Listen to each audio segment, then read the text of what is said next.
আল্লাহ তাআলা বলেন ফাইদা জাআ আজালুহুম লা ইস্তাখিরুনা সাআতাও ওয়া লা ইস্তাকদিমুন।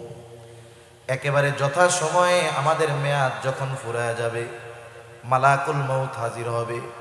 এক মুহূর্ত আগেও আসবে না, এক মুহূর্ত বিলম্ব হবে না। কতদিন দুনিয়ার বুকে ওই মাংসের টুকরার সাথে রূহটা থাকবে, আল্লাহ তাআলার আদেশে মায়ের পেটের মধ্যেই ওটা ফিক্সড হয়ে যায়। কেউ তো এমন হয় মায়ের গর্ভে থাকতেই মৃত অবস্থায় দুনিয়ায় আসে, কেউ বা দুনিয়ায় ভূমিষ্ঠ হওয়ার পরে মারা যায়, কেউ 2 বছর, 10 বছর, 15, 20, 50, 60, 70, 80 বছর, 100 বছর বাঁচে এমন লোকের সংখ্যা কম। তাহলে দেখেন রূহের জগতে আমরা কত বছর ছিলাম হিসাব নাই, লক্ষ লক্ষ বছর। দুনিয়ার জগতে কত বছর? গড় আয়ু হলো 65 থেকে 70 বছর মাত্র। এরপরে যেই দিন আমার মেয়াদ শেষ হয়ে যাবে, মালাকুল মউত আমার দেহ থেকে রূহটাকে ছিনিয়ে নিয়ে যাবে। আমাদের এলাকায় মানুষ মারা যাওয়ার পর মাইকিং করা হয়, ঘোষণা করা হয়, অমুক এলাকার অমুক আজ বিকাল 5 ঘটিকার সময় ইন্তেকাল করিয়াছে, আগামী দিন সকাল 8টায় ঈদগাহ ময়দানে তার জানাজা হবে। এরকম ঘোষণা করে না?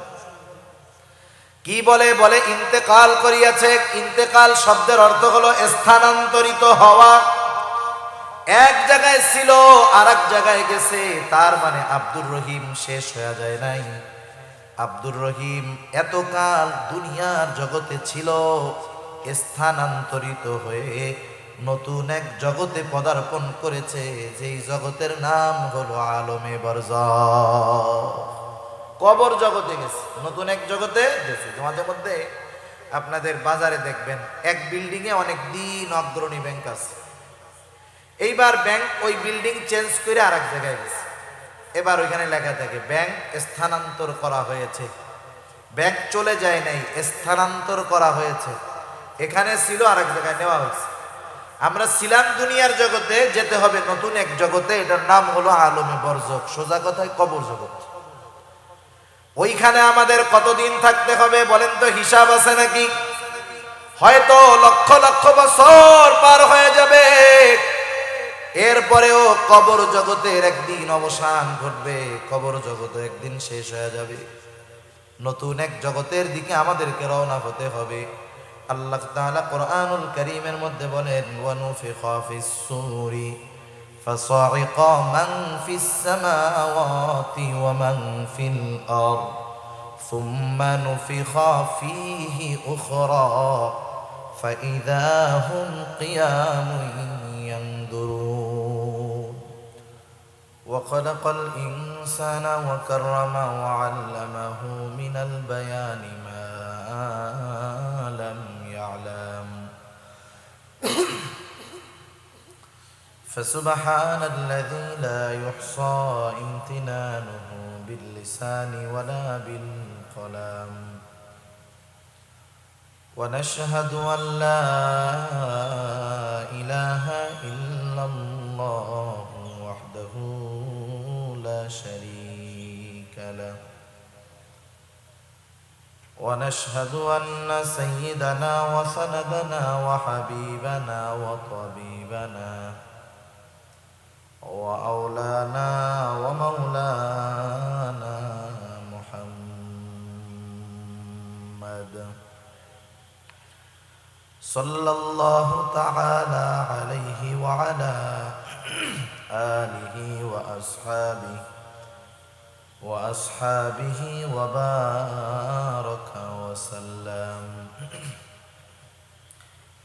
وبارك وسلم تسليما كثيرا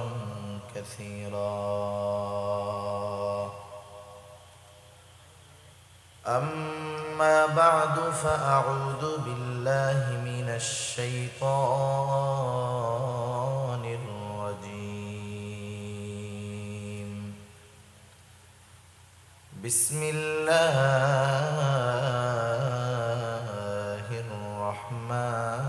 الرحمن الرحيم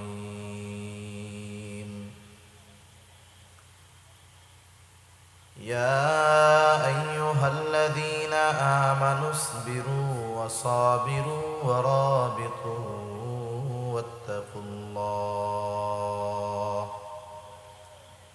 واتقوا الله لعلكم تفلحون.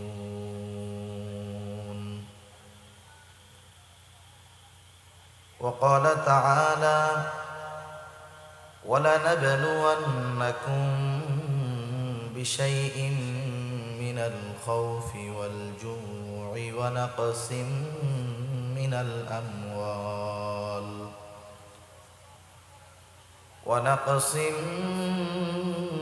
الأموال والأنفس والثمرات وبشر الصابرين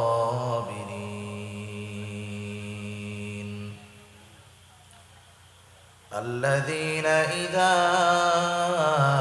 أصابتهم مصيبة قالوا إنا لله وإنا إليه راجعون. وقال رسول الله صلى الله عليه وسلم: أشد الناس بلاء الأنبياء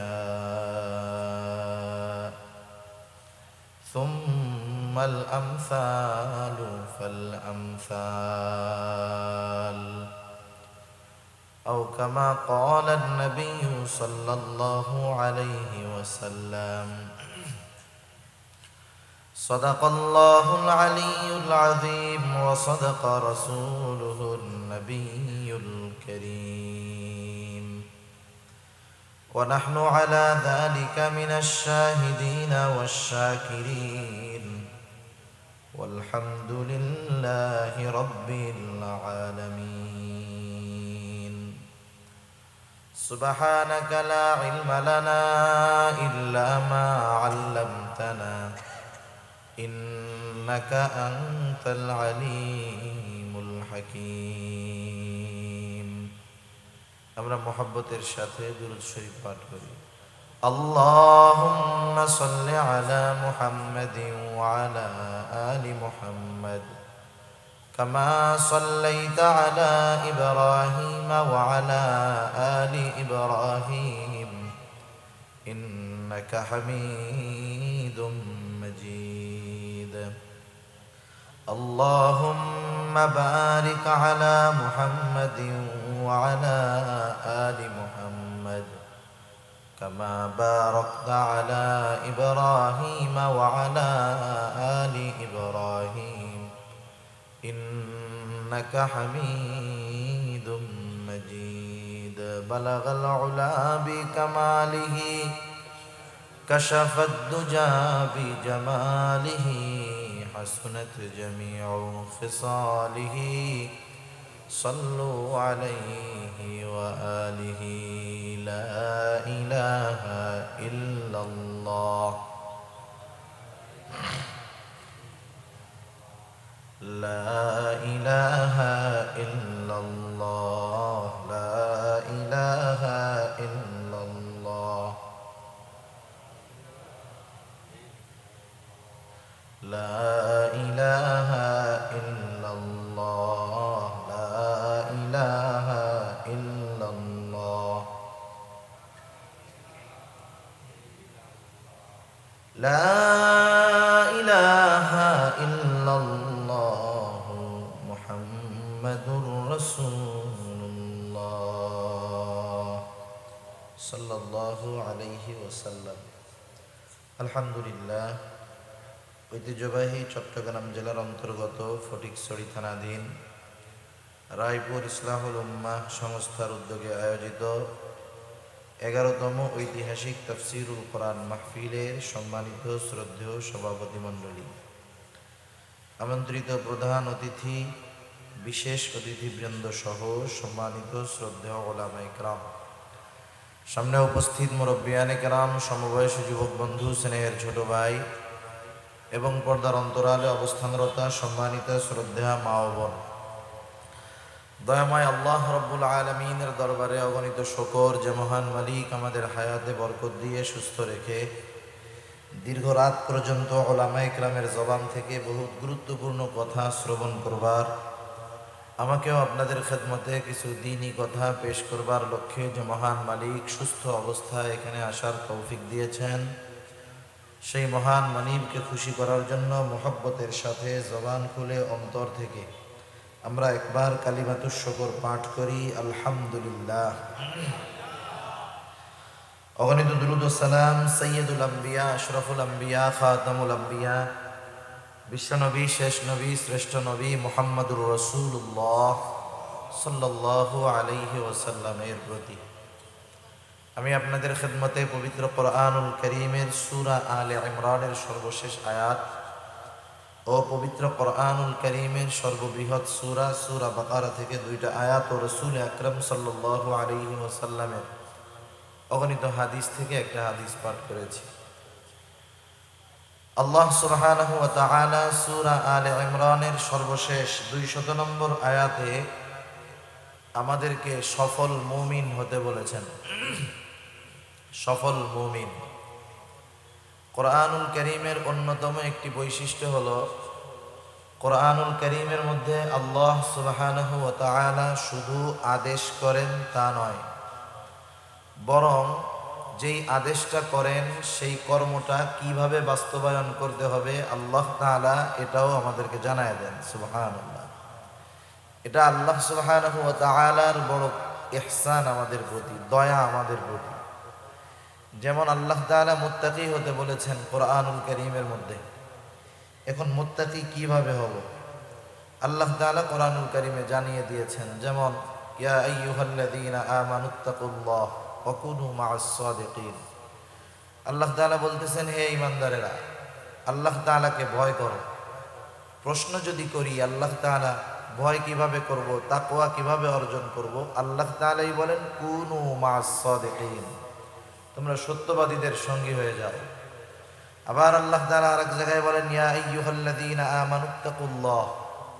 আল্লাহ তাআলা বলেন, হে ঈমানদারেরা, তোমরা আল্লাহ তাআলাকে ভয় করো, মুত্তাকি হও। আমরা জিজ্ঞাসা করি কিভাবে হব, আল্লাহ তাআলা বলেন কুলু কওলান সাদীদা, তোমরা সোজা কথা বলো।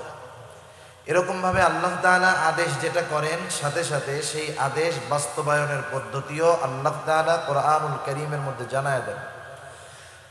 এজন্য আল্লাহ তাআলা আমাদেরকে সফল হতে বলেছেন এবং কি করলে সফলতা অর্জন করা যাবে এও আল্লাহ তাআলা আমাদেরকে জানিয়ে দিয়েছেন। কারণ দুনিয়াতে সফলতা বিফলতার ভিত্তি মানদণ্ড একরকম, সংজ্ঞা একরকম। আল্লাহ তাআলার কাছে সফলতা বিফলতার সংজ্ঞা আর একরকম। দুনিয়াতে আমরা সফল কাকে বলি? দুনিয়ার লাইনে যে প্রসিদ্ধি অর্জন করে, অনেক সম্পদের মালিক হয় অল্প সময়ে অনেক বড় নেতা হয়ে যায়, পদ লাভ করে, অনেক বড় দুনিয়াবি ডিগ্রি অর্জন করে, আমরা লোকটাকে বলি সে একজন সফল মানুষ, সফল ব্যবসায়ী।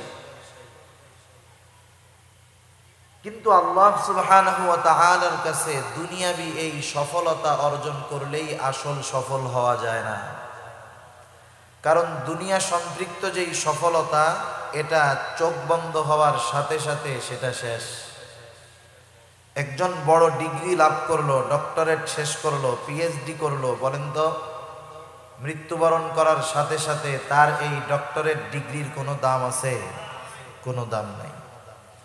একজন অনেক টাকার মালিক হলো, চোখ বন্ধ করার সাথে সাথে বলেন তো এই টাকার কোনো দাম আছে? তাহলে বোঝা গেল দুনিয়া সম্পৃক্ত সফলতা আমরা যাকে বলি, এটা চোখ বন্ধ হওয়ার সাথে সাথেই শেষ হয়ে যায়। কিন্তু আল্লাহ তাআলা আমাদেরকে এমন সফল হতে বলেছেন যেই সফলতার শুরু আছে শেষ নাই। সেজন্য আল্লাহ তাআলার সংজ্ঞায় সফলতা অন্য জিনিস। আমরা যাদেরকে সফল ভাবি, আল্লাহ তাআলার কাছে তারা সফল নাও হতে পারে। সফল তাহলে কারা? আল্লাহ তাআলা কোরআনুল কারীমের মধ্যে বলেন ফামান যুহজিহা আনিন নার ওয়া উদখিলাল জান্নাহ فقد فاز আল্লাহ রাব্বুল আলামিনের সংজ্ঞায় সফল হলো তারা, জাহান্নাম থেকে বেঁচে জান্নাতে যাবে যারা। আল্লাহ তাআলার সংজ্ঞায় সফল হলো তারা। আর যেই দিন আল্লাহ রাব্বুল আলামিন সফলতা বিফলতার সার্টিফিকেট দিবেন, সনদ দিবেন, সেই দিনটা হলো কিয়ামতের দিন।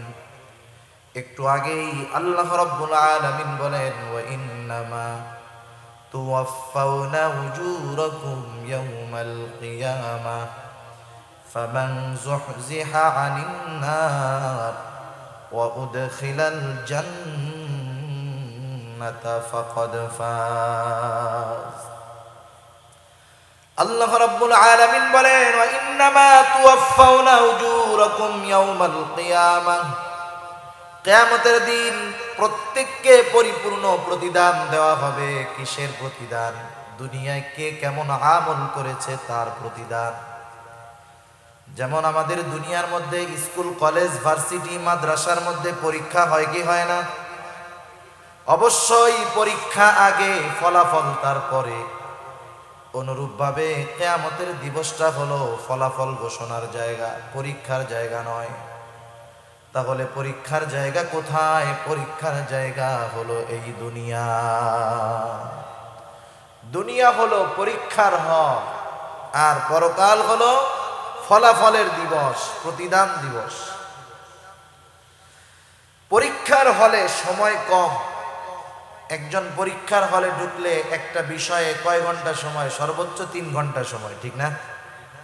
কিন্তু যদি এই 3 ঘন্টা সময় ওই ছাত্র কাজে লাগাতে ব্যর্থ হয়, 3 ঘন্টা সময় যদি কাজে লাগাতে ব্যর্থ হয়, তাহলে তার ব্যর্থতা থাকে সারা জীবন, ঠিক কিনা বলুন?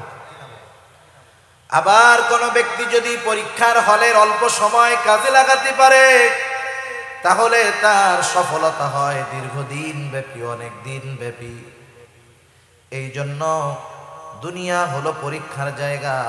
দুনিয়ার হায়াতটা নিতান্তই বড় কম। কত কম, কত কম! কারণ দুনিয়া আমাদের কিন্তু শেষ আবাসস্থল নয়, আমাদের শেষ মঞ্জিল, শেষ আবাসস্থল হলো জান্নাত। আল্লাহ তাআলা কবুল করুক, সবাই বলি আমিন। আমরা আল্লাহ তাআলার কাছে এই ব্যাপারে আশা রাখি যে ইনশাআল্লাহ আমাদের সবার শেষ মঞ্জিল, শেষ ঘাঁটি হবে জান্নাত। সবাই তো আর যাবে না, তারপরেও আশা রাখি। কারণ আল ঈমানু বাইনাল খাউফি ওয়ার রাজা, আশা এবং ভয়ের মাঝে ঈমান। আশার ব্যাপারে আল্লাহ তাআলার নিকটে সর্বোচ্চ আশা রাখা চাই, আবার ভয়ের ব্যাপারেও সর্বোচ্চ ভীত হওয়া চাই। হযরত ওমর রাদিয়াল্লাহু তাআলা আনহু বলতেন, আমি তো আল্লাহ তাআলার কাছে এত পরিমাণ আশা রাখি যে তাম দুনিয়ার সব মানুষ যদি জাহান্নামী হয়, একজন মানুষ যদি জান্নাতি হয়, আমি আশা করি আমি ওমর হব সেই একজন ব্যক্তি। সুবহানাল্লাহ। আবার এতটা ভীত আমি যে তাম দুনিয়ার মানুষ যদি জান্নাতি হয় আর একজন মানুষ যদি জাহান্নামী হয়, আমি ভয় পাই যে হতে পারে ওই একজন ব্যক্তি হব আমি ওমর। আল্লাহ তাআলার ব্যাপারে সর্বোচ্চ আশা রাখা চাই, কারণ আল্লাহ তাআলার ব্যাপারে আমাদের ধারণা যেমন, আমাদের ব্যাপারে আল্লাহ তাআলার ব্যবহার হবে তেমন। সেজন্য আমাদের শেষ মঞ্জিল হলো জান্নাত। কিন্তু এই শেষ মঞ্জিলে যাওয়ার আগে আমরা অনেকগুলা মঞ্জিল, অনেকগুলা ঘাঁটি অতিক্রম করি, অনেকগুলা ঘাঁটি। প্রথমত, দুনিয়াতে আমাদের কোনো অস্তিত্ব ছিল না। একটা সময় তো মানুষ বলতেই কোনো কিছু ছিল না। আল্লাহ রাব্বুল আলামিন হযরত আদম আলাইহিস সালামকে সৃষ্টি করেছেন মাটি দিয়ে। আমাদের মূল সৃষ্টি হলো হযরত আদম আলাইহিস সালাম থেকে। আল্লাহর নবী বলেন, আল্লাহ তাআলা আদম আলাইহিস সালামের পৃষ্ঠদেশ তথা পিঠ থেকে আমাদের সবার রূহ একত্রে এক সময় সৃষ্টি করেছেন। আল্লাহ তাআলা আদম আলাইহিস সালাম থেকে আমাদের রূহ সৃষ্টি করেছেন। তাহলে বোঝা গেল এখন আছি দুনিয়ার জগৎ। দুনিয়ার জগতে আসার আগে আমরা আরেকটা জগতে ছিলাম। সেই জগৎটা হলো রূহের জগৎ। বলেন তো, রূহের জগতে আমরা সবাই ছিলাম, কোনো সন্দেহ আছে নাকি? কিন্তু রূহের জগতে আমাদের অবস্থান কাল কত বছর ছিল এর হিসাব আমাদের কারো জানা আছে নাকি? হয়তো লক্ষ লক্ষ বছর আমরা রূহের জগতে ছিলাম। একটা সময় আল্লাহ তাআলা মা বাবার মাধ্যমে আমাদেরকে দুনিয়ায় পাঠাইছে। আল্লাহ রাব্বুল আলামিন যখন মায়ের গর্ভে 120 দিন পর ওই তুচ্ছ এক ফোঁটা নাপাক পানি একটা মৃত মাংসের টুকরায় প্রস্তুত হয়ে যায়, 120 দিন পর আল্লাহ তাআলার আদেশে ফেরেশতারা হাজির হয়ে যায়। মায়ের পেটের মধ্যে আমি আপনি ছিলাম মৃত। এজন্য আল্লাহ তাআলা কোরআনুল কারীমের মধ্যে আগেই বলছেন মরার কথা, আল্লাযী খালাকাল মাউতা ওয়াল হায়াতা লিয়াবলুয়াকুম আইয়ুকুম আহসানু আমালা। এই জায়গায় আল্লাহ তাআলা আগে বলছেন কি, আল্লাযী খালাকাল মাউতা, যিনি আগে মৌত সৃষ্টি করেছেন। তার মানে দুনিয়ায় প্রাণ পাওয়ার আগে আমরা মৃত ছিলাম, মায়ের পেটে কি ছিলাম? মরা। ফেরেশতারা আল্লাহ তাআলার আদেশে 120 দিন পর এসে আমি আপনি ছিলাম মৃত একটা মাংসের টুকরা। ওই মাংসের টুকরার মধ্যে আল্লাহ তাআলার আদেশে রূহ ফুঁকে দিল, রূহ, প্রাণ। কত কুদরত! ওই দিন শুধু প্রাণ ফুঁকে দিছে, রূহ দিয়েছে এমনটা নয়। এই মাংসের বডির সাথে ওই রূহটা কতদিন থাকবে সেই দিন সেটাও নির্ধারিত হয়ে যায়। কতদিন এই দেহের সাথে রূহ থাকবে সেটা মায়ের পেটের মধ্যে থাকতেই লেখা হয়ে গেছে। এই যে বোতলটা দেখেন না, বোতল, এরকম বোতল, প্যাকেট, চিপসের প্যাকেট লেখা জিনিস থাকে না, কি লেখা থাকে? এই যে লেখা 1 নম্বরে মূল্য, এরপরে লেখা আছে উৎপাদনের তারিখ, আর একটা আছে মেয়াদ। উৎপাদনের তারিখ হলো এই বোতলটা যেদিন পানি ভরা হয়েছে, ক্যাপ লাগাই দিছে, সাথে সাথে লেখা আছে মেয়াদ, মানে এই পানিটা কতদিন খাওয়া যাবে। এখন বলেন, মেয়াদ উত্তীর্ণ পানি 3 মাস আগে মেয়াদ উত্তীর্ণ হয়ে গেছে, এই পানি যদি আপনার কাছে নিয়ে দিয়া বলি হাদিয়া আপনার আমি খাওয়াই দিই, খান, নষ্ট হয়েছে না হয়েছে আল্লাহ ভালো জানে, কিন্তু যখন দেখবেন যে মেয়াদ শেষ, খাবেন। অনুরূপভাবে বোতলের গায়ে যেমন উৎপাদনের তারিখ তথা ওর জন্ম তারিখ আর ওর মৃত্যু তারিখ লেখা আছে, অনুরূপভাবে আমার আপনার সাথেও মৃত্যু তারিখ লেখা আছে। বোতলের গায়ের মেয়াদটা দেখা যায়, কিন্তু আমার আপনার মেয়াদ কতদিন দেখাও যায় না, জানাও যায় না। কিন্তু একটা নির্দিষ্ট সময় কিন্তু আছে, কিন্তু আমাদের অজানা, জানা নাই।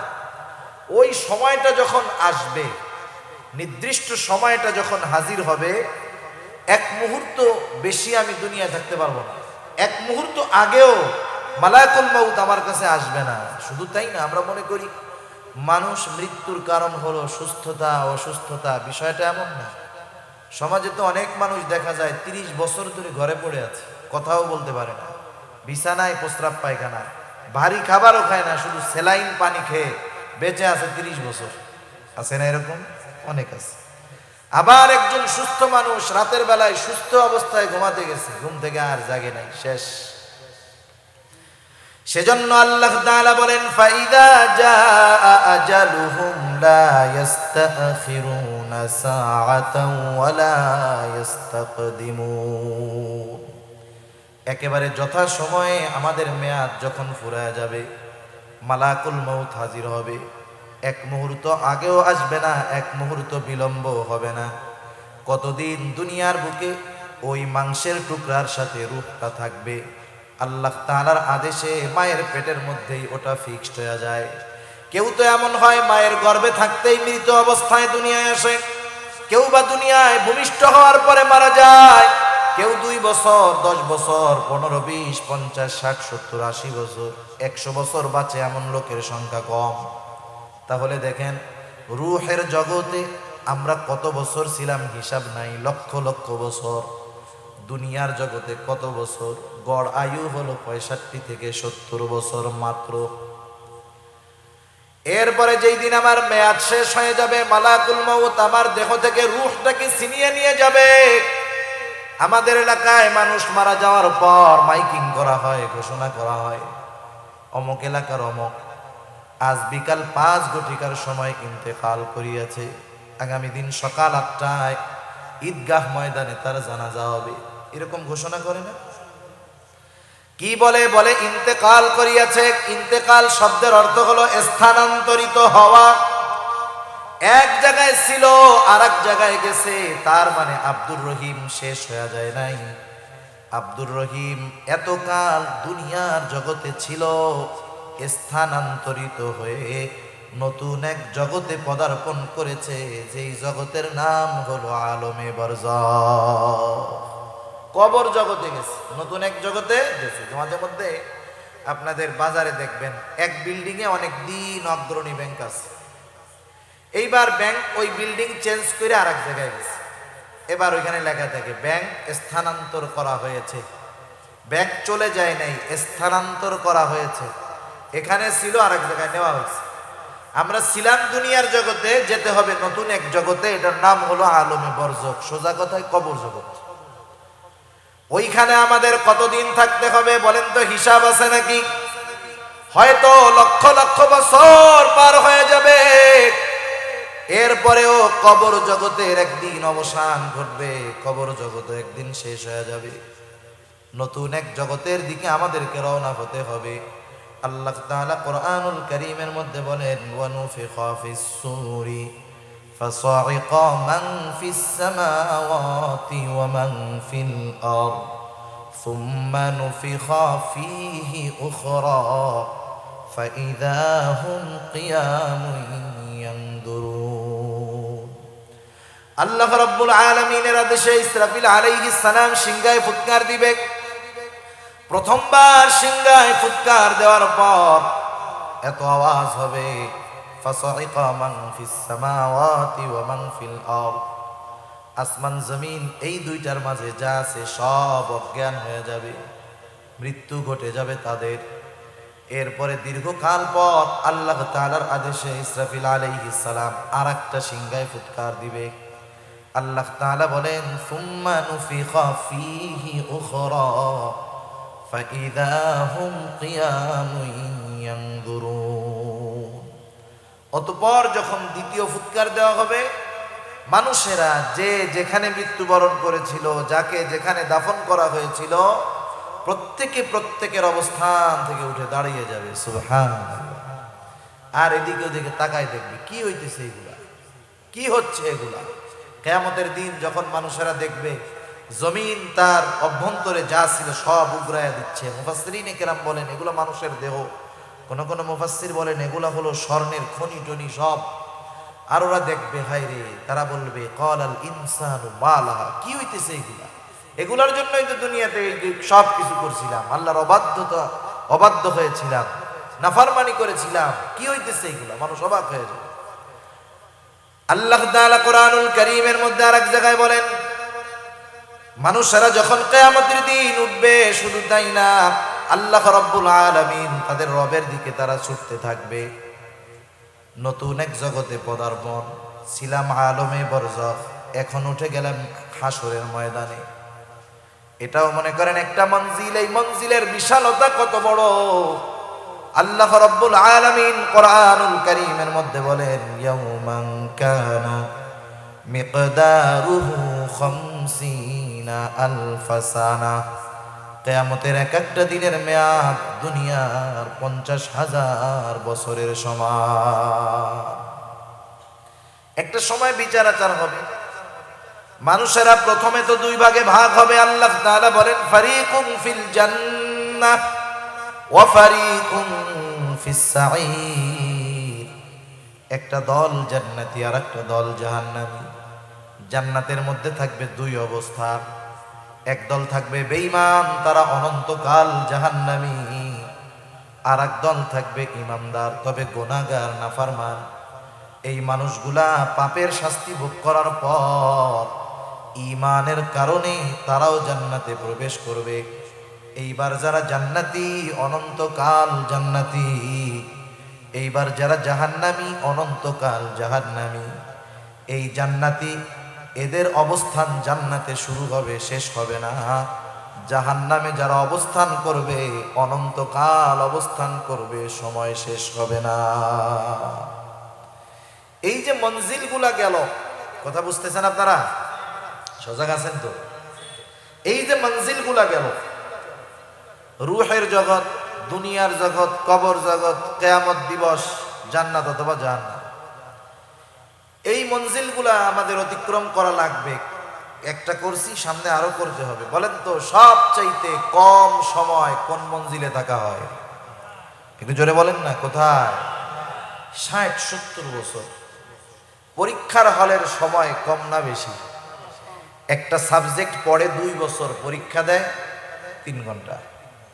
সেজন্য দুনিয়ার হায়াত কম, কিন্তু এই হায়াতের দামটা বেশি। সেজন্য যদি দুনিয়ার এই হায়াত আমরা কাজে লাগাতে পারি, অনন্তকালের সফলতা অর্জন করা যাবে। এজন্য অনন্তকালের সফল যদি হতে হয়, দুনিয়ার সময়টাকে কাজে লাগাতে হবে, ঠিক কিনা বলেন? এখন তাহলে অনন্তকালের সফলতা আমরা কিভাবে অর্জন করতে পারি? সূরা আলে ইমরানের সর্বশেষ আয়াতে আল্লাহ রাব্বুল আলামিন আমাদেরকে বলেন, ইয়া আইয়ুহাল্লাযীনা আমানু, আল্লাহ তাআলা বলেন, হে ঈমানদারেরা, ইসবিরু, তোমরা সবর করো। শুধু সবর করলে হবে না, ওয়াসাবিরু, সবরের উপরে তোমরা অটল থাকো। ওয়ারাবিতু, সর্বদা জিহাদের জন্য প্রস্তুত থাকো। 4 নাম্বার, ওয়াত্তাকুল্লাহ, আল্লাহ তাআলাকে ভয় করো। কেন এই 4 গুণ আমরা অর্জন করব? আল্লাহ তাআলা বলেন, লাআল্লাকুম তুফলিহুন, যাতে তোমরা শুধু মুমিন নয়, সফল মুমিন হতে পারো। তাহলে সফল কারা? জান্নাতে যাবে যারা। সফল কারা? জান্নাতে যাবে যারা। আমরা সবাই সফল হইতে চাই না? সবাই চাই তো? আল্লাহ কবুল করুন। তাহলে 1 নাম্বার গুণ হলো, যদি সফল হতে চাই, আল্লাহ তাআলা বলেন, হে ঈমানদারেরা, ইসবিরু, তোমরা সবর করো। সবর, সবর বলতে আমরা কি বুঝি? সবর কোথায় করব, কিভাবে করব, আমাদের অনেকের জানা নাই। অনেক সময় আমরা মনে করি বিপদ আপদ, মুসিবত, কষ্ট, ক্লেশ, এখানেই মনে হয় শুধু সবর। সবর মনে হয় আর কোনো জায়গায় নাই। কিন্তু তাফসীরে মারিফুল কোরআন সহ দুনিয়ার যত প্রসিদ্ধ তাফসীর রয়েছে, প্রত্যেকটা তাফসীরের মধ্যে মুফাসসিরিন ইকরাম জানায় দেন, সবর শুধু বিপদ আপদ মুসিবতের মধ্যে নয়, সবর হবে 3 জায়গা। 1 নাম্বার সবর হবে সবরুন আলাত তাআত, আনুগত্যের মধ্যে সবর। আনুগত্যের মধ্যে হবে সবর, তথা সবরুন আলাল ইবাদাহ, ইবাদতের মধ্যে সবর। কারণ আনুগত্যটাই হলো ইবাদত। আল্লাহ এবং রাসূলের পরিপূর্ণ আনুগত্য যারা করে তারাই মূলত ইবাদত করে। সেই জন্য আল্লাহ তাআলার যত আদেশ আছে, নিষেধ আছে, সবগুলা বিনা যুক্তিতে, বিনা চিন্তায় মেনে নেওয়ার নাম হলো আনুগত্যতা। আল্লাহ তাআলা যেটা করতে বলছেন সেটা করা, যেটা নিষেধ করেছেন সেটা থেকে বিরত থাকা, সোজা কথা, শেষ। এরপরে 2 নাম্বার সবর হবে সবরুন আনিল মাআসি, পাপের ক্ষেত্রে সবর। আমরা তো অনেক সময় মনে করি যে সবর মনে হয় বিপদ আপদ মুসিবতে সবর, তাইলে আবার গুনাহ থেকে সবর কেমনে হয়? রাসূল আকরাম সাল্লাল্লাহু আলাইহি ওয়াসাল্লামের একটা নসিহতওয়ালা হাদিস আছে। হযরত আবু হুরায়রা রাদিয়াল্লাহু তাআলা আনহু হতে হাদিসটা বর্ণিত।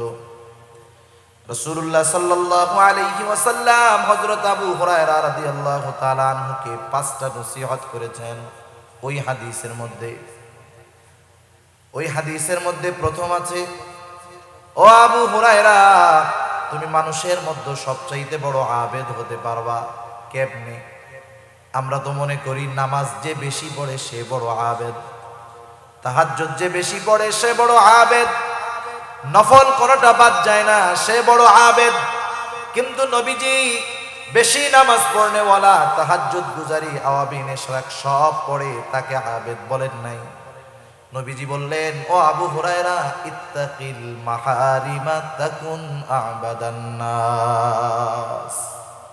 নবীজি বললেন, আবু হুরায়রা, তুমি নিষিদ্ধ বিষয়সমূহ থেকে বেঁচে থাকো। তাহলে কি হবে? তুমি মানুষের মধ্যে সবচাইতে বড় আবেদ হয়ে যাবে। সুবহানাল্লাহ।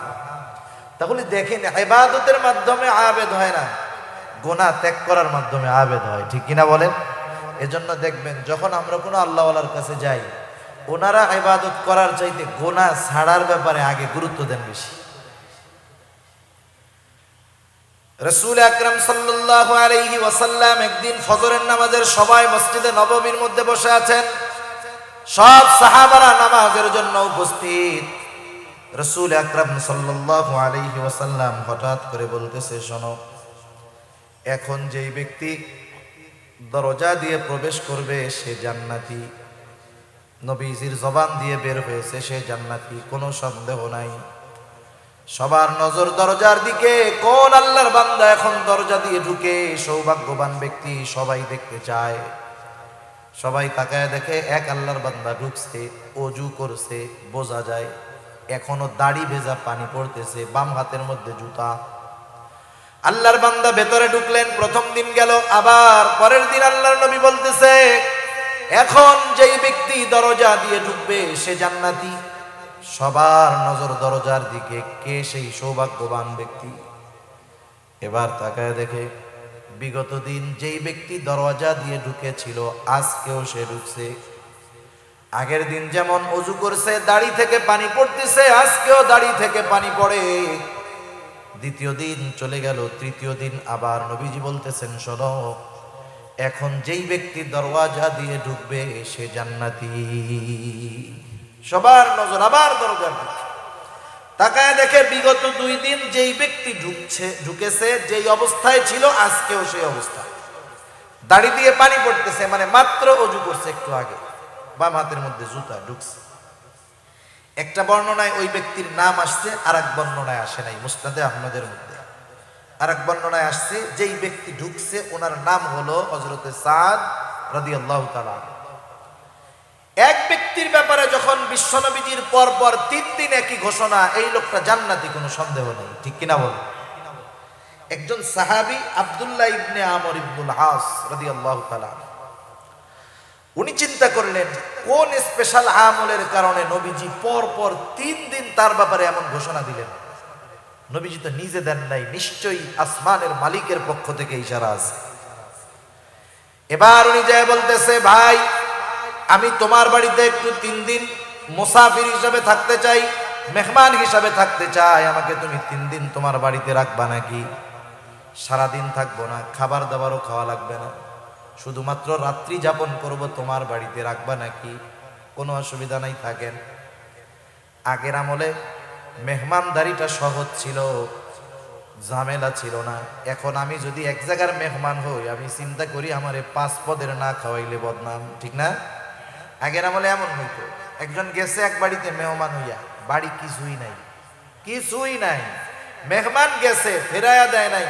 মেহমান যাওয়ার পরে বলতেছে, কি বলবো, আলহামদুলিল্লাহ আপনি আসছেন, মেহমান তো বরকত নিয়ে আসে, আমাদের ঘরে কিছু নাই, আমরা রোজা আছি, আপনিও থাকেন, ইনশাআল্লাহ কিছু একটা হবে। আর এখন মেহমান আসলে আমার ঘরে কিছু নাই, আমি যদি বলি আমারও ইজ্জত শেষ, মেহমানের ইজ্জত শেষ, ঠিক কিনা বলেন? সেজন্য আগে মেহমান আসলে মানুষ খুশি হইতো যে বরকত আসতেছে, এখন মেহমান আসলে টেনশনে পড়ে যায় যে মাসের শেষ, কি খাওয়ামু, কি করবো, কি বদনাম করবে আত্মীয় স্বজনের কাছে যায়, ঠিক আছে? সব লোক দেখানো লৌকিকতা হয়ে গেছে আমাদের, ঠিক কিনা বলেন? সেজন্য মেহমান আসলে বরকত আগের মতো আসে না, আমাদের নিয়তের গরমিলের কারণে। এখন উনি রাতের বেলা থাকবে, খাবে টাবে না, কিন্তু উনি তো থাকবে ঘুমানোর জন্য না, দেখার জন্য রাতের বেলা কি আমল করে। এশার নামাজ পড়ে একসাথে বাড়িতে যাওয়ার পর ওনারে দিছে আর এক ঘরে থাকার জন্য, উনি ঘুমায় না, খেয়াল করতেছে হযরতে সাদ কি করে। তিনি দেখলেন এশার নামাজের পর খাওয়া দাওয়া খেয়ে আল্লাহর বান্দা ঘুমাইছে, উনি সারা রাত জাগনা, কখন আল্লাহর বান্দা উঠে কি আমল করে দেখবো দেখবো দেখবো করতে করতে ফজরের আজান দিয়ে দিল। উনি ঘুম থেকে উঠলেন, জরুরত সেরে ওযু করে মসজিদের দিকে রওনা হয়ে গেলেন নামাজ পড়ার জন্য। প্রথম দিন এই অবস্থা, এবার দ্বিতীয় দিন খেয়াল করতেছে কি করে, চিন্তা করতেছে ধারাবাহিক আমল, হয়তো একদিন কোনো কারণে বাদ যাইতে পারে, দ্বিতীয় দিন আশা করি বাদ যাবে না। আবার দ্বিতীয় দিন সারা রাত জাগ্রত, দেখি কি আমল করে, কি আমল করে। তাকায় দেখে কোনো আমল নাই, এশার নামাজ পড়ে লম্বা ঘুম, ফজরের আজানের সময় ঘুম থেকে উঠলো, একটু চিন্তিত হয়ে গেছে, হায় রে কোনো আমল টামল তো দেখি না, কি ব্যাপার। দেখি আর একটা দিন থাকি, কারণ কোনো ব্যক্তি যদি ধারাবাহিকভাবে কোনো আমল করে, সাধারণত যত ব্যস্ততা থাকুক না কেন পরপর 3 দিন বাদ যাবে না। তৃতীয় দিন রাত্রে আবার সারা রাত জাগ্রত, দেখতে চায় কি করে। দেখলো এশার নামাজ পড়ে ঘুমায়, ফজরের আজান দিলে ঘুম থেকে উঠল। এবার আর মনের মধ্যে কৌতূহল চাপায় রাখতে পারে নাই, প্রশ্ন করতেছে এবার ওকে যে ভাই শোনো, পরপর 3 দিন তোমার বাড়িতে অবস্থানের একটা কারণ আছে। এর আগে পরপর 3 দিন ফজরের নামাজের সময় আমরা মসজিদের ভিতর নবীজি ঘোষণা করলেন, এখন যেই ব্যক্তি দরজা দিয়ে ঢুকবে সে জান্নাতি। আমরা পরপর 3 দিন দরজার দিকে তাকায় দেখলাম, পরপর 3 দিন যেই ব্যক্তি ঢুকেছে তুমি হলা সেই ব্যক্তি। পরপর তোমার নামে নবীজি 3 দিন এই ঘোষণা দিছে, তুমি তো জান্নাতি, কোনো সন্দেহ নাই। কিন্তু এই 3 দিন রাত্রে তোমার বাড়িতে ছিলাম তোমার আমল দেখার জন্য, কিছুই তো পাইলাম না, কি করলা একটু কও তো। হযরতে সাদ রাদিয়াল্লাহু তাআলা আনহু বলেন, নবীজি যদি আমার ব্যাপারে এমন ঘোষণা দিয়ে থাকেন তো আলহামদুলিল্লাহ, আল্লাহর কৃতজ্ঞতা প্রকাশ করি। তুমি যে উদ্দেশ্য আসছো, আমার এমন কোনো আমল নাই। আমি কি করি শোনো, এশার নামাজ পড়ে রাতে ঘুমাতে যাই। যখন আমি ঘুমাতে যাই, আমাকে যারা কষ্ট দিয়েছে আমি তাদেরকে মাফ করে দেই, ক্ষমা করে দেই। কারো অন্তরের মধ্যে যদি হিংসা বিদ্বেষ কারো ব্যাপারে থাকে, আমি সব দূর করে জাড়া দিয়ে ঘুমায় যাই। মনটাকে পরিষ্কার করে আমি ঘুমাতে যাই, এতটুকু করি, এর চেয়ে আর বেশি কিছু না। এইবার আব্দুল্লাহ ইবনে আমর ইবনুল আস রাদিয়াল্লাহু তাআলা আনহু বলেন, তুমি যে রাতের বেলা অন্তরকে পাক সাফ করে ঘুমাও, এর জন্যই তোমার এই ফজিলত। দেখছেন, সামান্য বিষয়, এই সামান্য বিষয় ত্যাগ করছে, বড় আবেদ হয়ে গেছে। সেজন্য গোনাহ ছাড়লেই বড় আবেদ হওয়া যায়, আর গোনার থেকে সবর করতে পারলে বড় আবেদ হওয়া সম্ভব, ঠিক কিনা বলেন। আর গোনাহ সামনে আসতেই পারে, গোনাহ সামনে আসলে চিন্তা করতে হবে, চোখ দিয়ে গোনাহ করব, চোখ তো আমার বন্ধু না, চোখ তো দুশ্মন। হাত দিয়ে গোনাহ করব, হাত তো আমার বন্ধু না, হাত তো আমার দুশ্মন। কারণ এরা কিয়ামতের দিন আল্লাহ তাআলা এদের জবান খুলে দিবে, আর ওরা সেই দিন সব কথা বলে দিবে আমার কথা। কান দিয়ে আমি গোনাহ শুনতেছি, গান শুনতেছি, কান আমার দুশ্মন, কিয়ামতের দিন ওরা বলে দিবে।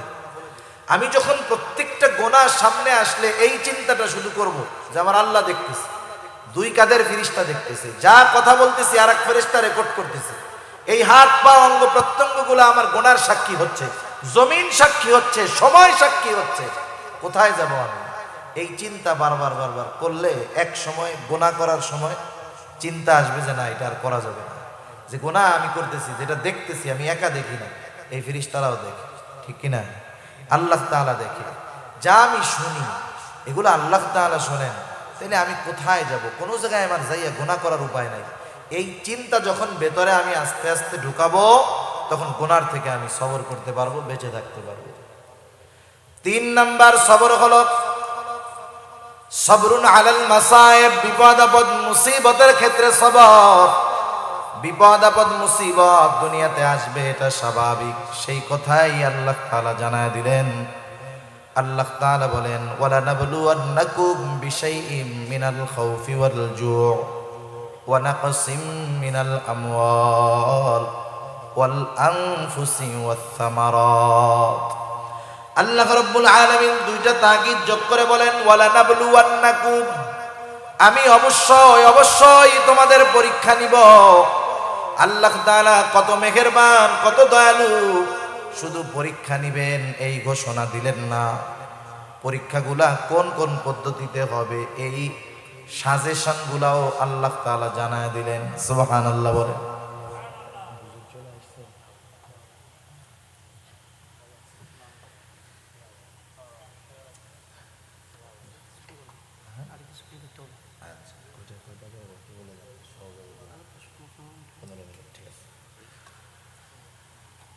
আল্লাহ তাআলা কত মেহেরবান। শুধু যদি বলতেন আমি পরীক্ষা নিব, কিছু বলার ছিল, করার ছিল, আমাদের কিছু করার বা বলার ছিল, বলেন ছিল না।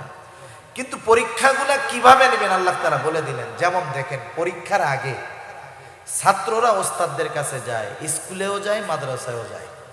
যাওয়ার পরে কি বলে যে হযরত কিতাব তো অনেক বড়, একটু দাগায় দেন না, কোন কোনগুলো আসতে পারে। হযরত তো দাগায় দেয়। তাহলে কি হয়, বিশাল কিতাব পরীক্ষার জন্য সব যদি পড়তে হয় কঠিন হয়ে যাবে। একটু সংক্ষিপ্ত যদি হয়ে যায়, সাজেশন যদি পাওয়া যায়, তাইলে প্রস্তুতি নেওয়াটা সহজ হয়। ঠিক কিনা বলুন? আল্লাহ তাআলা কত মেহেরবান, সংক্ষিপ্ত সাজেশন দিয়ে দিয়েছেন। আর যখন কি পরীক্ষা হবে, কোন বিষয়ের পরীক্ষা হবে জানা যায়, ওটার প্রস্তুতিও নেওয়া যায়। ঠিক কিনা? একটা মেধাবী ছাত্র, খুব ভালো ছাত্র, হঠাৎ করে ফজরের নামাজের সময় উঠছে, ওরে বলা হইলো চলো এখনই তোমার এই কিতাবের পরীক্ষা দিতে হবে। ও যত ভালো ছাত্র হোক, মানসিক একটা প্রস্তুতির ব্যাপার আছে, এখানে ওর পরীক্ষা খারাপ হয়ে যাবে। কিন্তু যদি বলা হয় ওই ছাত্রকে যে তোমার কিন্তু পরীক্ষা 2 মাস পরে এই বিষয়ের নেওয়া হবে, ও যখন প্রস্তুতি নেওয়ার সুযোগ পাবে, ওর পরীক্ষা ভালো হবে। ঠিক কিনা? আল্লাহ তাআলা আগের থেকেই আমরা জানি প্রস্তুতি নিতে পারি, পরীক্ষায় যেন ফেল না হয়, এজন্য আল্লাহ তাআলা আগের থেকেই জানায় দিয়েছেন পরীক্ষা কিসের কিসের মধ্যে হবে। সুবহানাল্লাহ। আল্লাহ তাআলা বলেন ওয়ালা নাবলুওয়ান্নাকুম বিশাইইম মিনাল খাউফি ওয়াল জু'। আল্লাহ তাআলা বলেন আমি অবশ্যই অবশ্যই তোমাদের পরীক্ষা নিব কিছু ভয়ের মাধ্যমে, ওয়াল জু', ক্ষুধা তথা অভাব দারিদ্রতার মাধ্যমে আমি আল্লাহ পরীক্ষা নিব। ওয়া নাকসিম মিনাল আমওয়াল, মালের লস, মালের ক্ষতির মাধ্যমে আমি আল্লাহ পরীক্ষা নিব। ওয়াল আনফুস, জানের ক্ষতির মাধ্যমে পরীক্ষা নিব। হতে পারে সেই জানের ক্ষতি আমার নিজের হতে পারে, অসুস্থতা নিজের হতে পারে, অথবা প্রিয়জনের হতে পারে। মনে করেন আল্লাহ তাআলার কাছে চাইতে চাইতে 10 বছর পরে আল্লাহ তাআলা একটা সন্তান দিলেন। যে আল্লাহ সন্তান দিলেন সে আল্লাহ চাইলে নিয়েও যাইতে পারেন। এইবার সন্তানটার বয়স যখন হলো 2-3 বছর, আব্বু আব্বু ডাকে, আম্মু আম্মু ডাকে, আবার ছেলেটারে আল্লাহ নিয়ে গেল। জানের ক্ষতি নিজের মাধ্যমে, নিজের জানের ক্ষতি অথবা প্রিয়জনের জানের ক্ষতির মাধ্যমে আল্লাহ তাআলা পরীক্ষা নেন। ওয়াসসামারাত, ফল ফসলের ক্ষতির মাধ্যমে আল্লাহ তাআলা পরীক্ষা নেন। কি পরীক্ষা নেন? আল্লাহ তাআলা দেখতে চান বান্দা কি বিপদ আপদ মুসিবতে পড়ার পর আমি আল্লাহর দিকে ফিরে আসে নাকি অন্য দিকে চলে যায়। ইমানের 6টি ভিত্তির অন্যতম ভিত্তি হলো আল কাদরি খাইরিহি ওয়া শাররিহি মিনাল্লাহি তাআলা। তাকদীরের ভালো মন্দ তথা গোটা জিন্দেগীর সব কল্যাণ অকল্যাণ কার তরফ থেকে হয়? আল্লাহর তরফ থেকে। আল্লাহ তাআলাই কল্যাণ দেন, আল্লাহ তাআলাই অকল্যাণ দেন। আল্লাহ তাআলা কল্যাণ দিয়েও পরীক্ষা নেন, অকল্যাণ দিয়েও আল্লাহ পরীক্ষা নেন। কেউ যদি মনে করে আমারে টাকা পয়সা দিছে মনে হয় ভালোবাসে এই জন্য, বিষয়টা এমন না। তাইলে কারুন হইতো আল্লাহর সবচাইতে ভালোবাসার পাত্র। ঠিক কিনা বলেন? সেজন্য আল্লাহ দিয়েও পরীক্ষা নেন, না দিয়েও পরীক্ষা নেন। দিয়ে কি পরীক্ষা নেন? দিয়ে দেখেন যে শকর করে কিনা, ফখর করে কিনা, গর্ব করে কিনা, আমি আল্লাহকে ভুলে যাই কিনা। না দিয়ে পরীক্ষা নেন যে অভাবে পড়া সে অবৈধ পথে যায় কিনা, আমি আল্লাহকে ভুলে যাই কিনা, আমি আল্লাহকে দোষারোপ করে কিনা। এজন্য আল্লাহ তাআলা যে কত মেহেরবান, বিপদ দিবেন নিজে জানায়া দিলেন, আবার তিনি বলেন যে বিপদে পড়লে কি করবা আমি আল্লাহ তোমাদেরকে বলে দিতেছি। সুবহানাল্লাহ। 2 আয়াত আগে আল্লাহ তাআলা বলেন আল্লাযীনা ইযা আসাবাতহুম মুসিবা ক্বালু, আল্লাহ রাব্বুল আলামিন 2 আয়াত আগে বলেন ইয়া আইয়ুহাল্লাযীনা আমানুস্তাঈনু বিস-সাবরি ওয়াস-সালাহ ইন্নাল্লাহা মা'আস-সাবিরিন। আল্লাহ তাআলা বলেন হে ঈমানদারেরা ইস্তাঈনু, তার মানে বোঝা গেল ঈমানদারদের উপরে পরীক্ষা আসবে। ঠিক কিনা বলেন?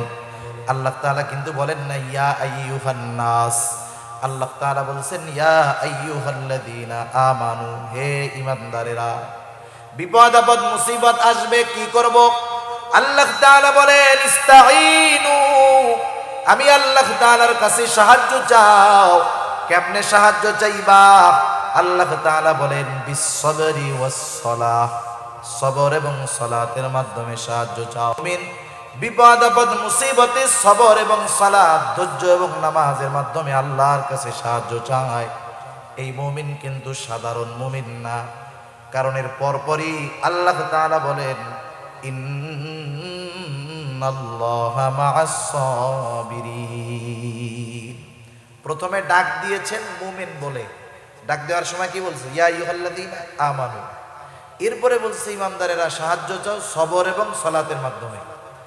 এরপরে আল্লাহ তাআলা এইটা বলেন নাই যে ইন্নাল্লাহা মা'আল মুমিনিন, এটা বলেন নাই। তার মানে আল্লাহ তাআলা বললেন যেই মুমিন সবর এবং সালাতের মাধ্যমে সাহায্য চায় সে সাধারণ মুমিন না, সে সবের মুমিন। সুবহান আল্লাহ উপাধি দিয়ে এবার ডাকছে, স্পেশাল উপাধি দিয়ে যে সবের মুমিন।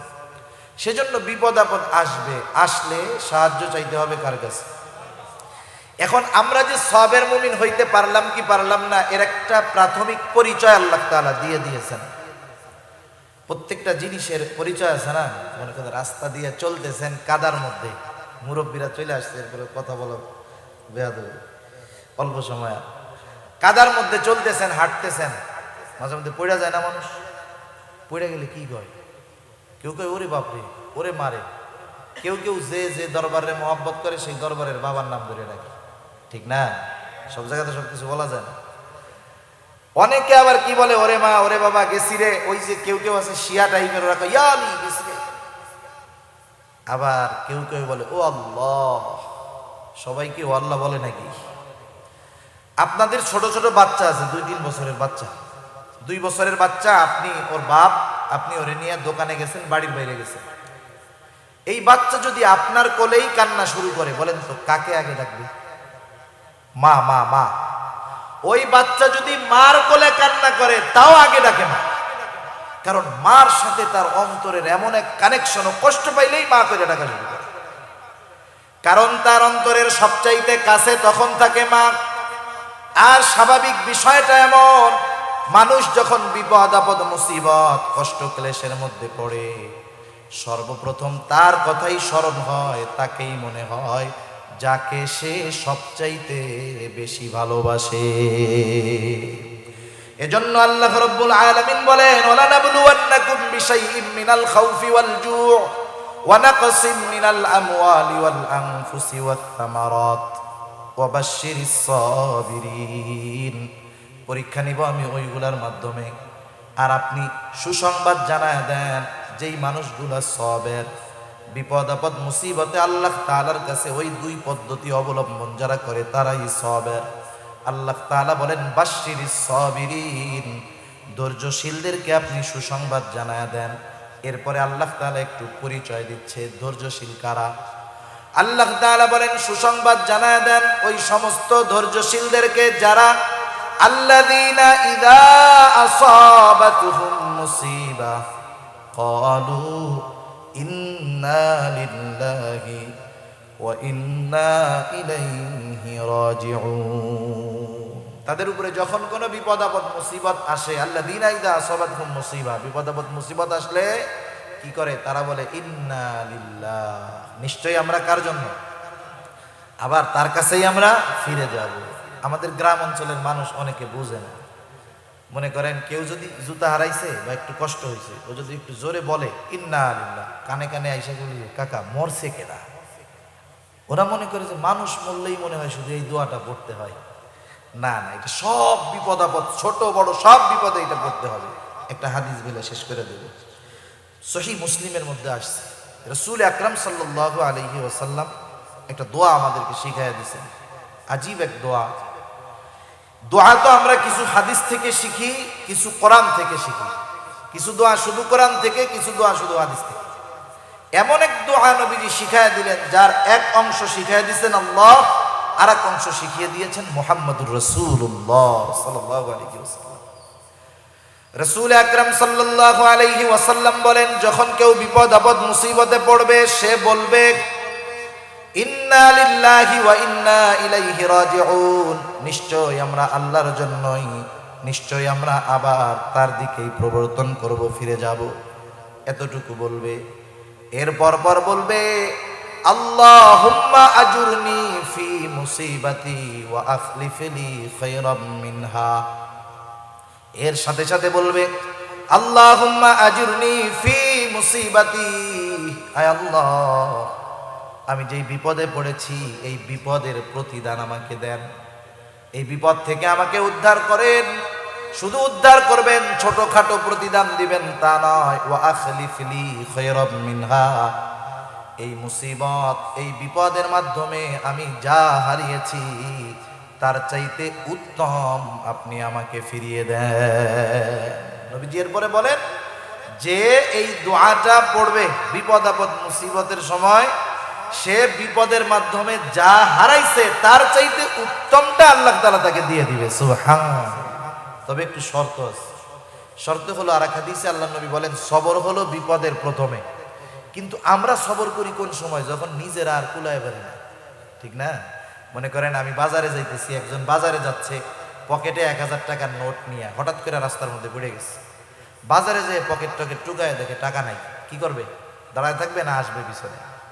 15-20 বার রাউন্ড দেওয়ার পরে যখন দেখবে টাকা পায় না, তখন কি বলবে জানেন? সদকা করে দিলাম টাকাটা, আল্লাহ সদকা করে দিলাম, ঠিক না? এই মুহূর্তে আরেকজন বলতেছে, কাকা আপনি কিছু খুঁজতেছেন? হ্যাঁ খুঁজি রে বাপ,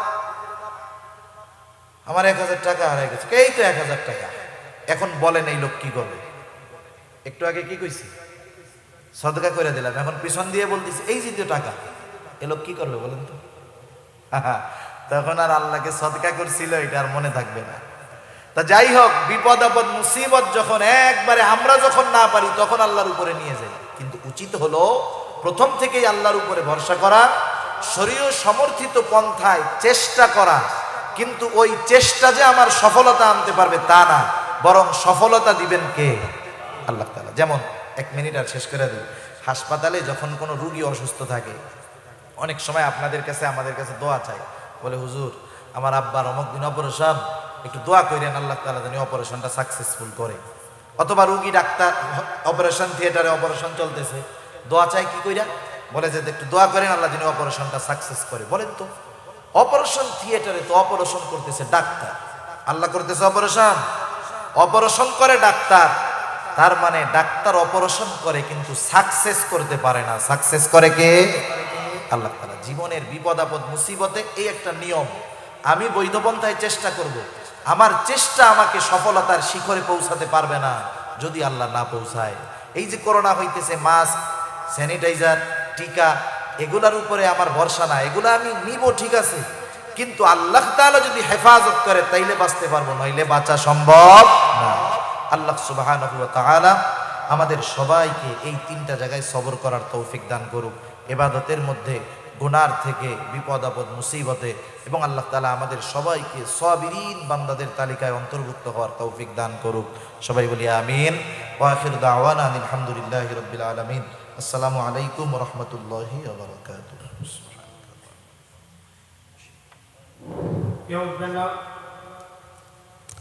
এখন আপনাদের সম্মুখে কোরআন ও হাদিসের আলোকে অত্যন্ত গুরুত্বপূর্ণ তকরির পেশ করবেন